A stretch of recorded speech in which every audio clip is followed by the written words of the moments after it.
추석은 하나님께서 풍년 주신 것을 기뻐하면서 함께 나누면서 오랜만에 가족들이 모여서 서로 정을 나누는 풍성한 계절 명절이지요. 그런데 명절이 어떤 이에게는 참 기다려지는 절기이기도 하지만 어떤 사람에게는 참 스트레스가 되고 명절 증후군, 명절 스트레스 이런 말 있잖아요. 명절이 오면 마음이 부담이 되고 걱정이 되는 분들도 있어요. 왜냐하면 그냥 우리 가족끼리 살 땐 별 문제 없었는데 여럿이 함께 모이다 보면 뜻밖의 여러 가지 일들이 생기거든요. 그래서 서로 비교하게 되기도 하고 또 정치적인 노선이 조금 달라서 밥 먹다 말고 목소리가 높아지기도 하고, 여러분 함께 모였을 때 정치 얘기하지 마세요. 그냥 연예인 얘기하시고 그냥 예능 프로그램 얘기하세요. 그런 심각한 얘기 하지 마시고.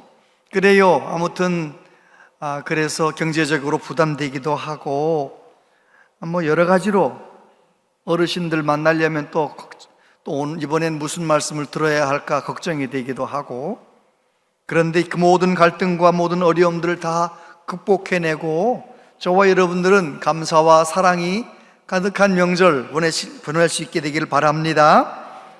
104세, 지금은 106세라고 말할 수 있겠죠. 2000년생이시니까 김형석 교수님께서 인생 좋은 6가지 이렇게 말씀하는 걸 제가 SNS에서 봤어요. 6가지 인생 조언이라고 합니다. 웃지 않아도 하루가 가고 웃어도 하루가 간다면 웃는 게 낫습니다. 2번째, 나이가 들수록 많이 걸어야 합니다. 걸어야만 행복을 향해 가는 다리에 힘이 생깁니다.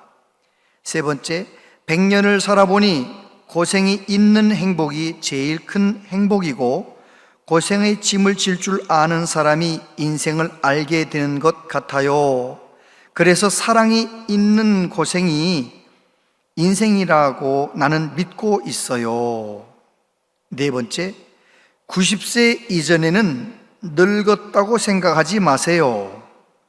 나의 60에 조금 철이 드는 것 같았고 75세까지는 성장하는 것 같았습니다. 5째, 나 자신과 내 소유를 위해 살았던 것은 다 없어집니다. 남을 위해 살았던 것만이 보람으로 남습니다. 6번째, 인생의 마지막 목적은 감사 인사를 받는 것입니다. 감사를 나누고 사랑을 베푸는 것이 인생의 행복한 의무입니다. 참 마음을 울리는 그런 말씀들이었어요. 그래요. 감사를 나누고 사랑을 베푸는 것이 인생의 행복한 의무입니다.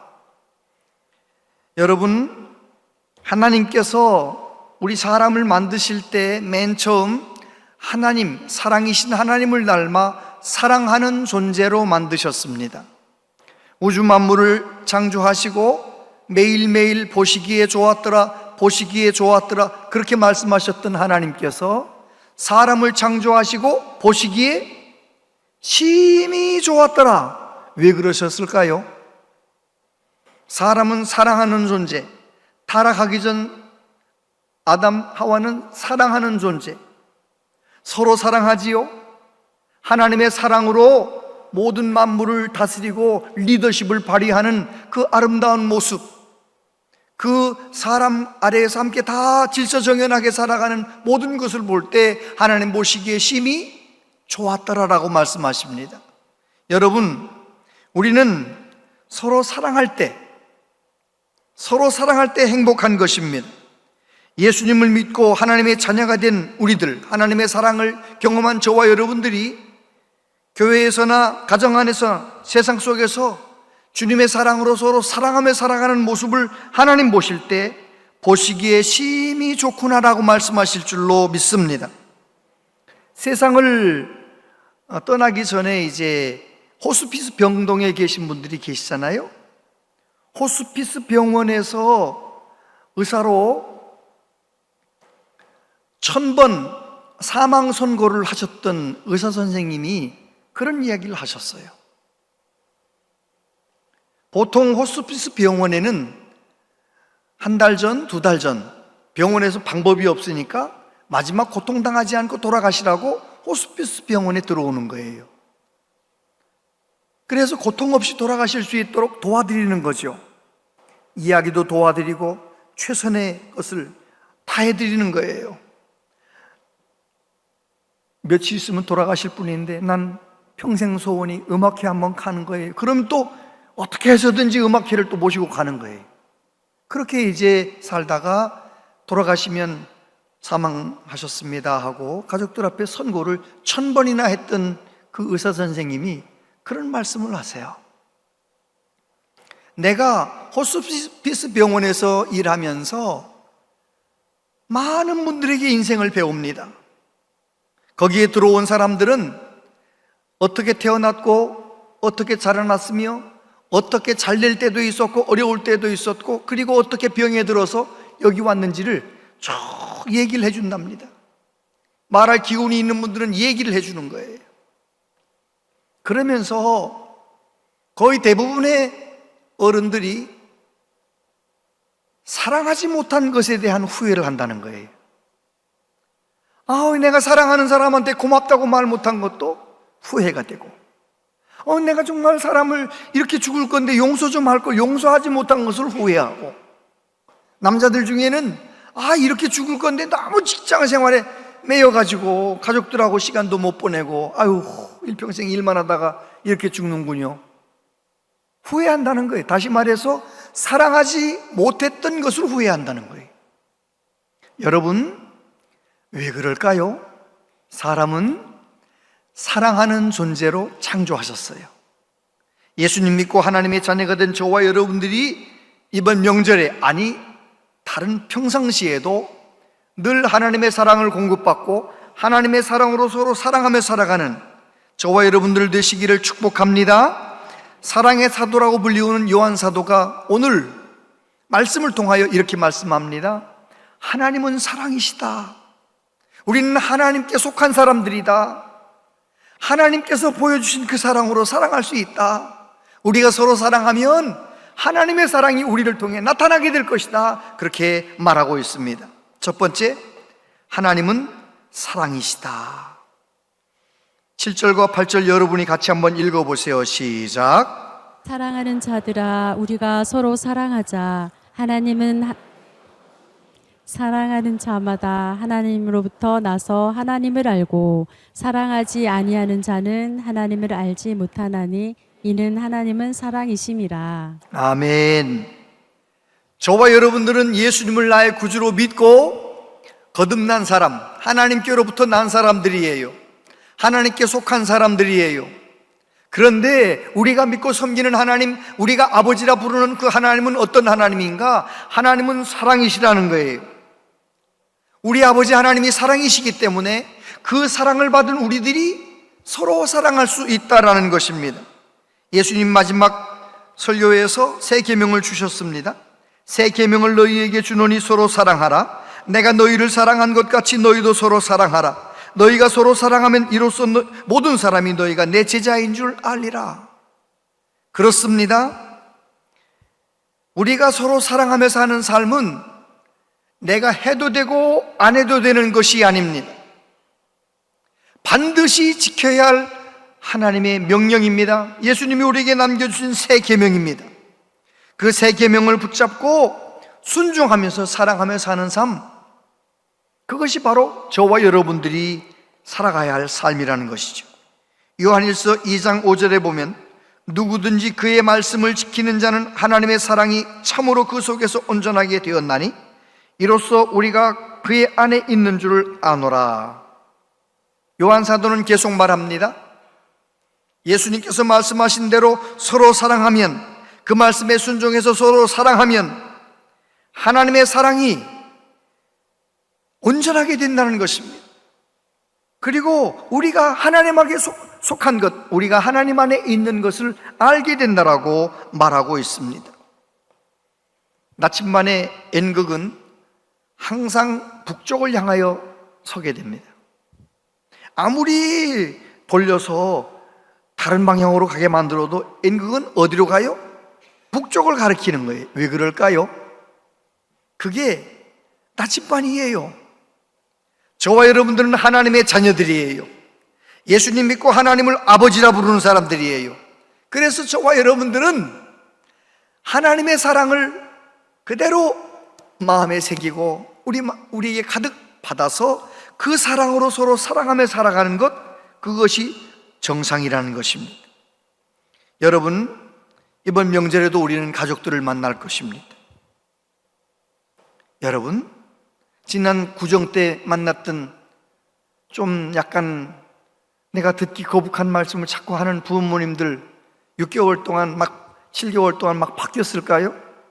안 바뀌어요. 아이, 형님은 내가 지금 나이가 몇 개인데 나만 보면 어린애 취급하고 말이지. 그 형님이 바꿨을까요? 안 바뀐다니까요. 아유, 동생 댁은 왜 그렇게 뺀질뺀질 일을 안 하나? 맏며느리만 일을 하고 마나? 그 동생 댁 변했을까요? 안 변했다니까요. 안 변한 사람들을 이번 추석에 또 만나야 돼. 또 만나야 돼요. 또 만나면 우리는 어떻게 만나야 되느냐? 하나님은 사랑이시다. 나는 하나님께 속한 자다. 그 마음을 가지고 사랑하려고 굳게 결심하고 주님의 사랑을 가지고 사랑하려고 마음 먹고 만나는 은혜가 있게 되기를 바랍니다. 어떻게 만나라는 것입니까? 예수님처럼 사랑하면 된다는 것입니다. 9절부터 보니까 하나님의 사랑이 우리에게 이렇게 나타난 바 되었으니 하나님이 자기의 독생자를 세상에 보내심은 그로 말미암아 우리를 살리려 하심이라. 사랑은 여기 있으니 우리가 하나님을 사랑한 것이 아니요 하나님이 우리를 사랑하사 우리 죄를 속하기 위하여 화목제물로 그 아들을 보내셨습니다. 여러분, 하나님의 사랑은 예수님의 십자가를 통하여 우리에게 분명하게 보여졌습니다. 나타났습니다. 예수님의 사랑은 어떤 사랑입니까? 죄가 많은 우리를 구원하기 위하여 십자가에서 피 흘려 죽으시는, 그래서 우리를 죽도록 사랑하시는 그 사랑, 하나님께서 우리를 살리시려고 독생자를 세상에 보내시는 그 사랑, 그 사랑을 우리가 경험한 거잖아요. 우리가 뭔가 사랑할 이유가 있었기 때문이 아니에요. 우리가 죄인 되었을 때 하나님은 우리를 사랑하셨습니다. 로마서 5장 8절 같이 한번 읽어보세요. 시작. 우리가 아직 죄인 되었을 때에 그리스도께서 우리를 위하여 죽으심으로 하나님께서 우리에 대한 자기의 사랑을 확증하셨느니라. 아멘. 그렇습니다. 우리 예수님은 하나님이신데 저와 여러분을 죄 사함 받고 하나님의 자녀가 되고 천국 백성 되고 천국 갈 수 있도록 만들기 위하여 예수님은 낮아지셨어요. 그리고 내가 죄인일 때 먼저 나를 위해 십자가에 죽으셨어요. 나를 먼저 용서하셨어요. 희생하셨어요. 나를 위해서 모든 것을 다 주셨어요. 그 사랑을 받은 우리들이 이번 추석에 어떻게 모든 가족들을 만날 때 어떻게 하면 되느냐? 예수님처럼 먼저 사랑하는 은혜가 있게 되길 바랍니다. 형제들 간에 서로 사과할 일이 있을 수 있죠. 지난 구정에 대판 싸워가지고 추석에 안 만날 수도 없고 또 만나는데 누가 먼저 사과해야 되는 거예요? 그래요. 예수님을 사랑을 경험한 내가, 나를 먼저 사랑하신 예수님처럼 내가 먼저 사과의 손을 내밀고 내가 먼저 미안하다고 말하고, 아멘. 그럼요. 내가 먼저 희생해야 돼요. 내가 먼저 수고해야 돼요. 예수님의 사랑을, 섬김을 받은 저와 여러분들이 먼저 내가 희생할 생각을 해야 되는 거예요. 예수님 안 믿는 가족들이 모이면 제사를 지내잖아요. 예수 믿는 분들은 제사에서 같이 절하지 않고 그냥 기도만 하려고 하는데, 기도만 하려고 하는 분들 꼭 기억하세요. 모든 가족들에게 내 교회 다니는 사람으로 제사에 절은 하지 않고 기도하겠습니다 라고 말할 자격은 어떤 사람에게 있느냐? 제사 음식 준비할 때 돈을 집집마다 낼 때 나는 많이 내야 돼. 돈을 많이 내야 돼요. 다른 사람들보다 훨씬 많이 내셔야 돼. 그리고 제사 음식 준비할 때 눈물 나는 양파 깔 때 내가 까야 돼. 아주 그냥 눈쓰라린 그 마늘 다질 때 내가 다져야 돼. 그리고 그냥 부침개 냄새, 기름 냄새 배는 전 부치는 거 내가 부쳐야 돼. 아멘 좀 해보세요. 진짜 그렇게 내가 돈도 많이 내고 내가 수고도 많이 하고 땀도 많이 흘리고 설거지도 많이 하고 내가 열심을 다한 다음에 제사 시간 됐을 때 제가요 교회를 다니기 때문에 저는 기도하겠습니다. 그러면 다 뭐라고 그래요? 그럼 그래야지 이렇게 말하는 거예요. 그런데 돈도 안 내려고 뺀질뺀질했지요. 일도 안 하려고 뺀질뺀질했는데다가 제사 시간에 절도 안 하고 기도만 하겠다네. 그러면 신경질 나는 거예요. 막 대판 이게 맨날 뭐 하는 짓이냐고. 여러분 지혜가 있게 되길 바랍니다. 예수님의 희생, 예수님의 나눔 다 주셨잖아요. 저와 여러분도 그렇게 내가 먼저 희생하려고 마음을 먹으시길 바라고, 예수님처럼 내가 먼저 용서하는, 그래서 모든 상처, 모든 좀 약점들 덮어주면서 내가 먼저 그렇게 예수님 닮아서 사랑하며 이번 명절 보내려고 작정하시게 되길 바랍니다. 그렇다면 어떻게 해야 되느냐? 만나기 전에 내가 이번에 14명 만난다, 15명 만난다, 만날 사람이 정해져 있잖아요. 정해져 있으면 14명을 위해서 만나기 전에 기도하셔야 돼. 이름을 부르면서 부모님 아무튼 조카들 형제 다 이름 부르는 동서 다 신우 다 이름 부르며 기도하는 거예요. 그러다 보면은요 내가 이번에 어떻게 대해야 될지 하는 지혜를 주시는 거예요. 용서할 사람 용서하고 손잡아 줄 사람 손잡아 주고, 할렐루야. 먼저 기도하시게 되길 바랍니다. 이번에 내가 참 좋은 복의 근원 되게 해달라고, 사람들 만나 잘 지내게 해달라고 먼저 기도하고, 기도로 준비하고, 그리고 기도만 준비하면 안 돼요. 실제적으로 잘 준비해야 돼. 부모님에게 꼭 필요한 거, 이제까지 한 번도 못 해드렸던 거 정성을 다해 준비하고, 또 서로 선물도 잘 준비하고, 용돈을 줘야 할 조카들이나 이렇게 있으면은요 어떻게 해야 돼요? 지갑에다가 10,000원짜리 50,000원짜리 칸칸이 넣어가지고 다 두둑이 가지고 가세요. 말이죠. 교회 다닌다는 거 다 아는데 말이죠. 아유 내가 지갑을 놓고 왔네. 안 되는 거예요. 그러면 안 되는 거예요. 그러지 마세요. 그럼 멋없어요. 정말 잘 준비해 주셔야 돼요. 그리고 만나면 어떻게 하는 거예요? 만나면 말을 은혜롭게 해야 돼요. 부모님, 이 사람이 어렸을 때 많이 말썽꾸러기였다는데 이렇게 잘 키워주셔서 이렇게 제가 신랑 덕에 살아요 이래가면서 그냥 조금 약간 과장을 하더라도 아무튼 말을 그렇게 해야 돼. 말을.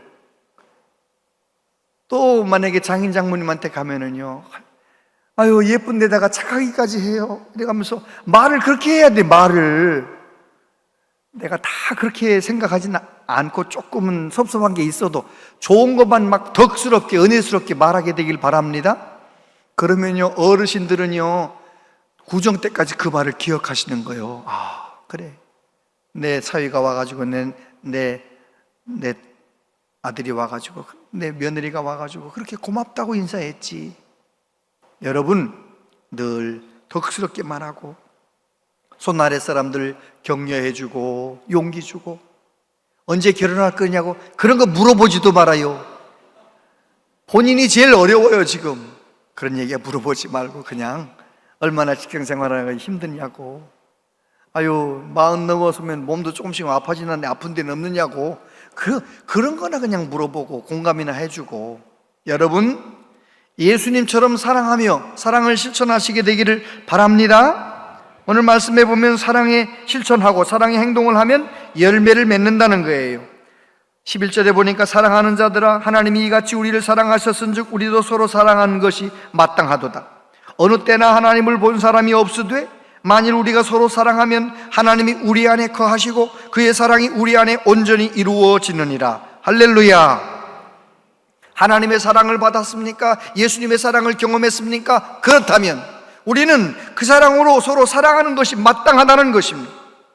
그런데 놀랍게도 우리가 사랑을 하게 되면, 내가 사랑의 열매를 맺게 되면, 하나님의 사랑을 공급받아 사랑을 하게 되면, 누군가를 주님의 사랑으로 사랑하게 되면 어떤 일이 일어납니까? 하나님의 사랑이 우리 안에 가득한 것을 경험하는 거예요. 나는 하나님의 사랑을 흘러보냈는데 우리 안에 더 큰 사랑, 하나님의 사랑이 와 있는 거예요. 뿐만 아니라 내가 하나님의 사랑으로 사랑하고 희생하고 용서했는데 그 안에 하나님의 사랑이 나타나는 거예요. 하나님의 사랑이 보여지는 거예요. 할렐루야. 진짜입니다.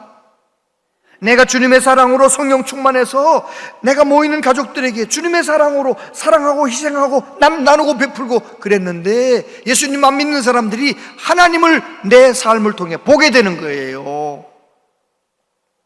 하형록 목사님 이야기예요. 초등학교 졸업하고 아버지와 함께 미국으로 건너가서 미국에서 유학생활 힘들게 하다가 공부를 잘해가지고 건축회사에 30세 되기 전에 임원이 됐어요.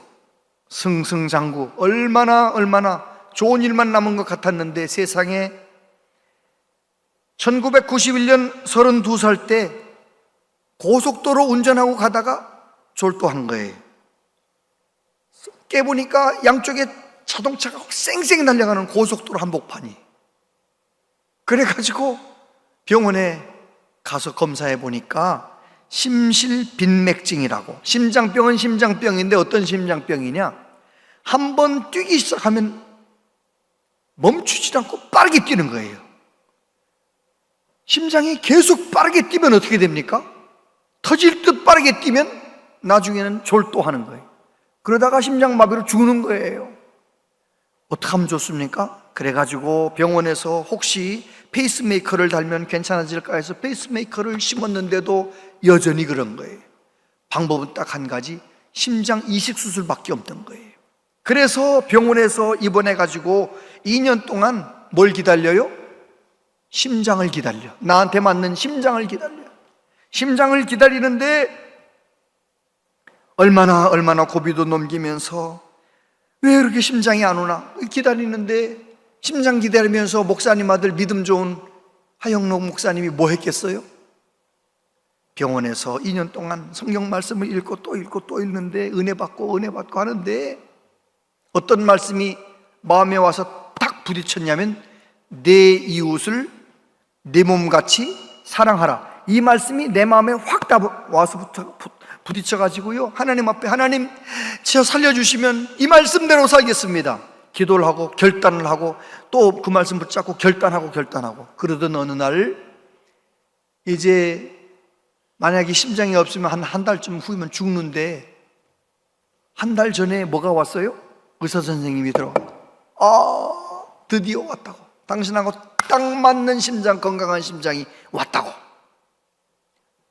그 말만 했으면 딱 좋았을 텐데, 거기에다가 뭐라고 말했냐면, 당신이 정말 행운이다, 럭키한 사람이라는 얘기를 강조하기 위해서 옆방에는 교통사고로 엊그제 어떤 젊은 여자가 들어왔는데, 이 여자가 심장 이식 수술 받지 않으면 이틀 안에 죽습니다. 그 말을 왜 해가지고 목사님이 의사 선생님한테 물어본 거예요. 그러면 만약에 내가 그 심장을 받지 않고 그 여자한테 주면 나는 어떻게 됩니까? 한 2, 3주 살겠죠. 길면 한 달 살까? 그러면서 의사가 2년이나 기다렸는데, 이건 당신 심장이니까 다른 생각하지 말라고, 그런 거 결정은 아내가 하는 거라고, 가족이 해야 되는 거라고, 당신이 그런 얘기 하지 말라고. 근데 목사님이 한 번 맘먹었는데 그걸 어떻게 이겨요? 그 여자한테 심장을 줘버렸어요. 그리고 또 기다리는 거예요. 일주일 만에 호흡 곤란이 와가지고 사경을 헤매는 거예요.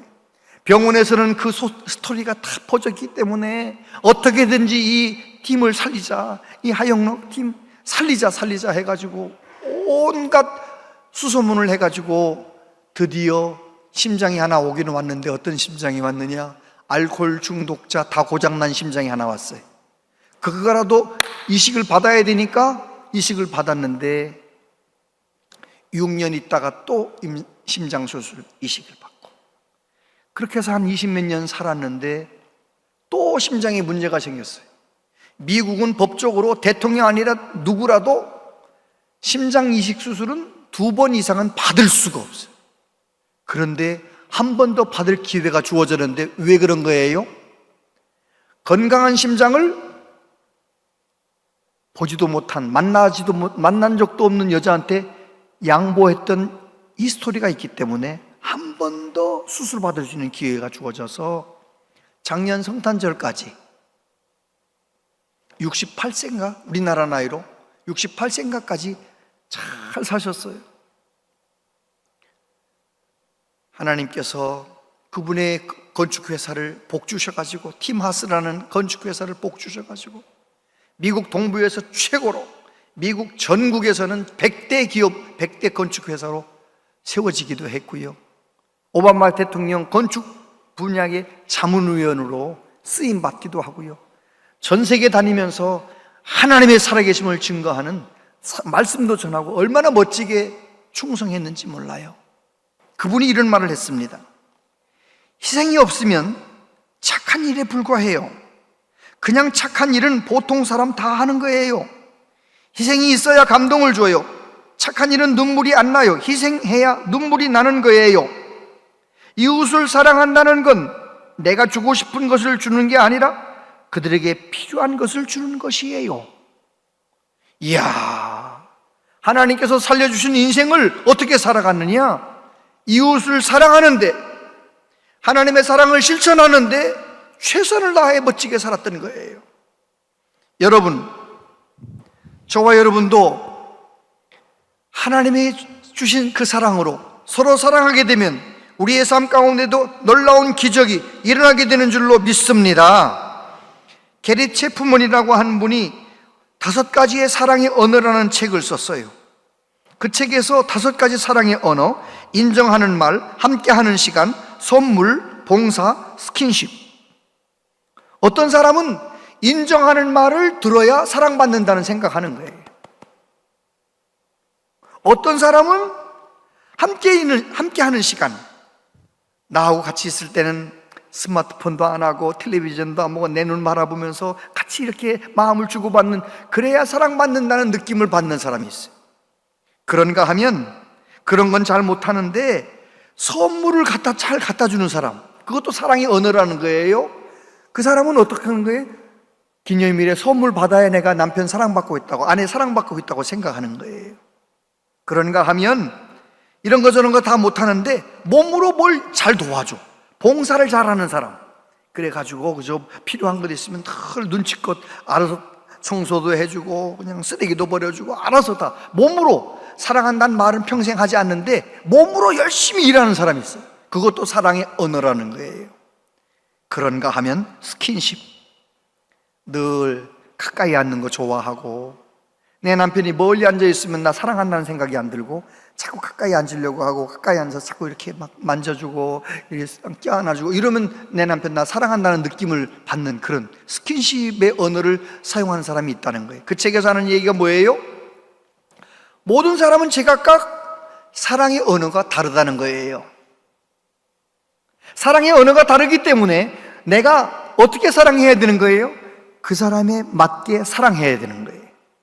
이번 추석에 애들 만나면 애들한테는 용돈을 줘야 내가 삼촌 사랑 받는다고 생각하는 거예요. 아멘? 그래가지고 정말 서로 사랑을 실천하면서 사랑의 열매를 맺으며 살아가는 우리 모두 되기를 바랍니다. 그래요. 조지 뮬러는 평생 수천 명의 고아들을 돌보면서 얼마나 믿음으로 살았습니까? 그분이 어떻게 그렇게 많은 사랑을 실천할 수 있느냐 질문하니까 이렇게 대답했어요. 나는 사랑이 많은 사람이 아닙니다. 하지만 하나님의 사랑이 나를 통해 흐르게 했을 뿐입니다. 하나님께서 나를 사랑하신 그 사랑으로 나도 다른 사람을 사랑했습니다. 이게 진짜 사랑이에요. 저와 여러분들이 날마다 기도함으로, 말씀으로 깨어있어서 하나님을 사모하고 사랑함으로, 하나님을 기뻐함으로 하나님의 사랑이 내 마음 가운데 가득해지길 바랍니다. 그 사랑으로 저 사람에게 필요한 사랑을 흘러보내는, 하나님의 사랑을 흘러보내는 은혜가 있게 되길 바랍니다. 하나님의 사랑은 내가 흘러보내면 내 안에 더 큰 사랑, 하나님의 사랑이 자리 잡게 되는 거예요. 더 큰 하나님의 사랑을 깨닫고 경험하게 되는 거예요. 그리고 내가 하나님의 사랑으로 사랑하게 되면 그곳에 예수님 안 믿는 사람이라 할지라도 하나님의 사랑을 보게 되는 거예요. 살아계신 하나님을 경험하게 되는 거예요.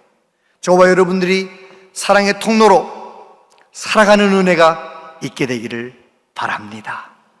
기도하겠습니다.